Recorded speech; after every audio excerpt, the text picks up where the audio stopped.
At sa amin, nakapag-harvest na kami. Kakatanim lang eh. Oh, so, hindi, buti na lang yung timing, hindi yung bago aanin, nakapag-anin na tayo. So, kung yung season na susunod, okay. It's, there's a, hindi... With 5,000 pesos. Hindi ganito today. Hindi, bakong bangal. 5,000 pesos. Should I say milyonaryo? Sama-sama tayo. Para maging milyonaryo.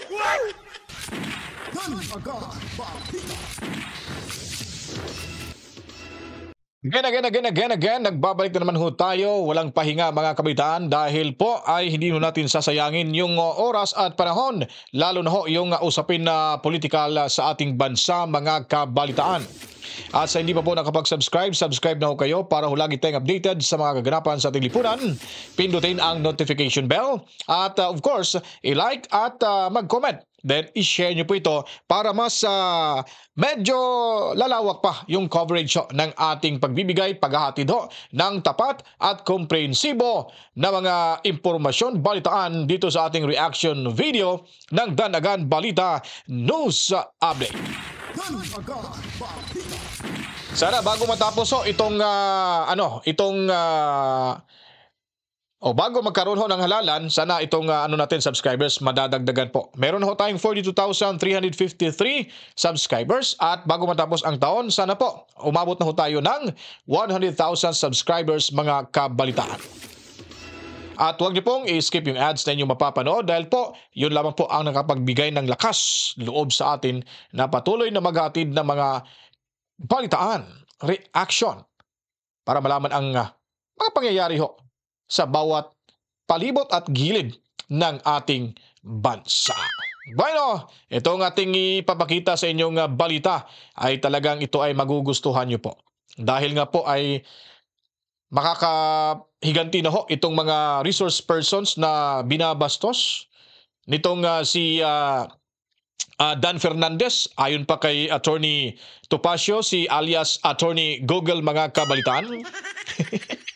At malamang ito rin isa siya sa pinaparinggan ni Ma'am Ali Soto nitong nakaraan lang mga oras sa ating paggawa ng vlog ho mga kabalitaan na yung kalabisan ho ang ginagawa ay talagang wala na ho talaga. Wala na sa hulog mga kabalitaan.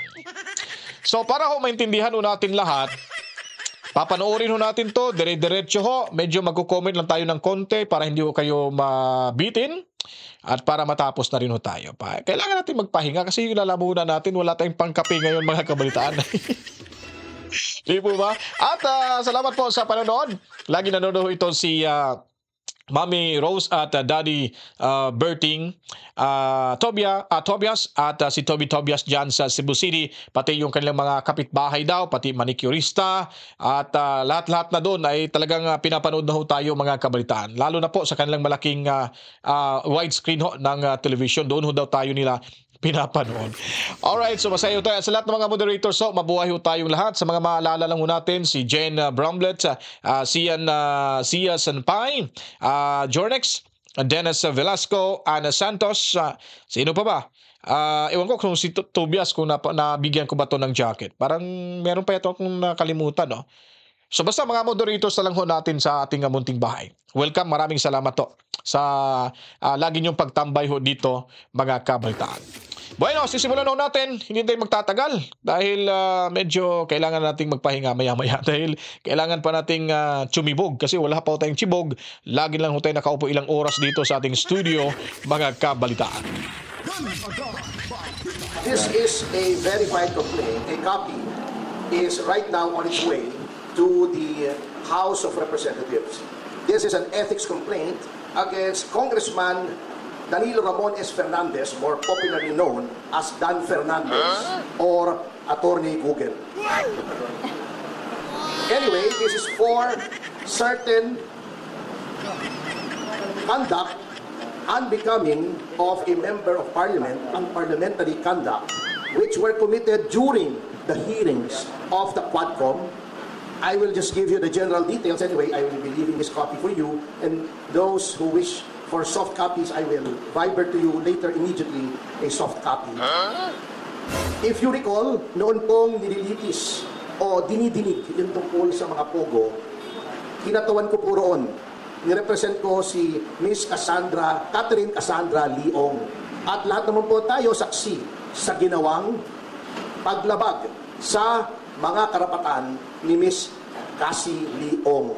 Specifically, not only the deprivation of the right to counsel, but physically, this was unprecedented in legislative history in this country. Nahaharangin mo yung abogado at hindi mo palalapitin sa kanyang kliyente during a legislative hearing. Sapagkat ang karapatan na magkaroon ng abogado upang makipagsangguni ang isang testigo sa legislative hearing ay ginagarantiya ng walang iba kundi ng ating saligang batas. Number 2, pagwawarning sa abogado na huwag bigyan ng payo ang kanyang kliyente.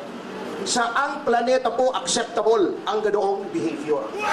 Nasasabihin mo, Atty. Topacio, do not approach your clients, otherwise you will be cited in contempt. How is that even possible? Number 3, yung hindi po pagbigay ng right to remain silent and the right against self-incrimination sa isang testigo. At si Congressman Fernandez, bagamat hindi abogado, hindi ko naman sinasabing kapag hindi ka abogado ay hindi mo na alam ang batas. Ngunit, sinasabi na nga po sa kanila, or dapat, a person who is in the legislature should be charged with knowledge of the law. Because number 1, they are lawmakers. Paano kang gagawa ng batas kung ikaw ay walang alam sa batas?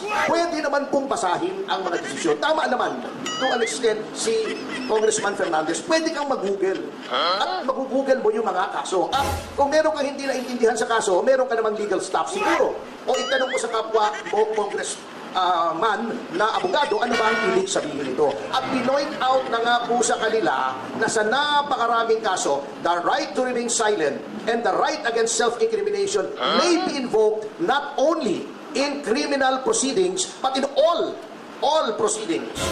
Civil, administrative, legislative. At pinakita na nga po sa kanila ang batas. Pinoint out na nga po sa kanila yung batas. Bakit ayaw pa nilang sundin? That is also against the oath that they have taken when they took their oath of office to defend and protect the Constitution and the laws of the Republic of the Philippines, and pronouncements of the Supreme Court, according to our civil code, are part of the law of the land. So yan po ang isang violation, ano? Number 2, yun pong the right of a witness to be treated with dignity and with respect. Kapag ikaw ay tinatawag, na-violate po yan. Binabastos po nila ang mga witnesses, not only my client, but of course, I have no right to complain on behalf of the other witnesses who are also represented by counsel. Yun po. Number 3, yung pronouncements, very unparliamentary. Alam niyo po, in all parliaments in the entire civilized world, meron pong language na tinatawag nila unparliamentary. Diba? Ayaw na ayaw nila si Pangulong Duterte. Sinabi nila, do not use offensive words. Pero bakit sila? Tatawagin nilang pathological liar, puro kapakyut, puro ganon. Tatakutin mo pa. Misleading the witness, sasabihin pa, tignan mo itong mga napatay, di umano dahil daw ng pogo. Tignan mo yan, we will grant you immunity. If you testify against them, that is misleading. The legislature cannot grant immunity. It is only the prosecution in certain cases, and the prosecution with the consent of the court in other cases that may grant immunity by way of making a witness, a state witness. It is not for the legislature to grant immunity. They can only grant transactional immunity, which I can explain later on, but they cannot grant complete immunity. So, pagsama-samahin yan, ayaw nilang pakausap sa abogado. Bago tatakutin nila para magsalita against the right to self-incrimination and against the right to remain silent. Pagkatapos, igagrant mo na, papangakuan mo ng immunity na wala ka namang kapangyarihang ibigay. All of these are parliamentary conduct. And nakalagay po, may rules ang of conduct, hindi lamang ang miyembro ng mababang kapulungan, kundi ang mga public officials on how they conduct themselves. And it is my respectful contention that Congressman Fernandez has violated these norms of conduct. Ngayon, bakit sa Ethics Committee? Kasi may nakalagay po sa ating konstitusyon na yung mga ginagawa po ng isang miyembro ng legislatura, they can only be made liable therefore in no other place than the legislature. That's why may Committee on Ethics. They are supposed to police themselves. Now, huli na po, bago tayo pumunta rito, and I feel this is also of equal importance in this case. Sasabihin nila, walang mangyayari dyan sa complaint po kasi sila din yan. Si Congressman Espares ang head ng Committee on Ethics. Pagtatakpan lang nila yung sarili nila. Well, unang-una, I would like to give our lawmakers, at least the majority, the benefit of the doubt. Although I doubt the benefit.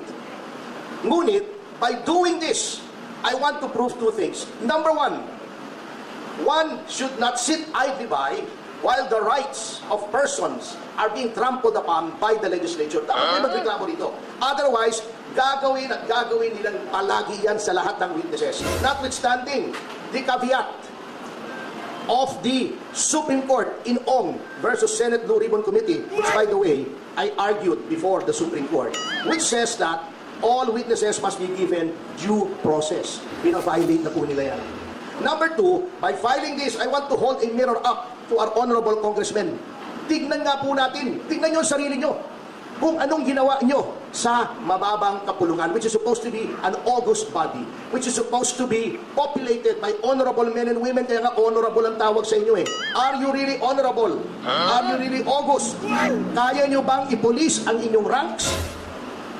Do you still have any shred of decency left in your bodies?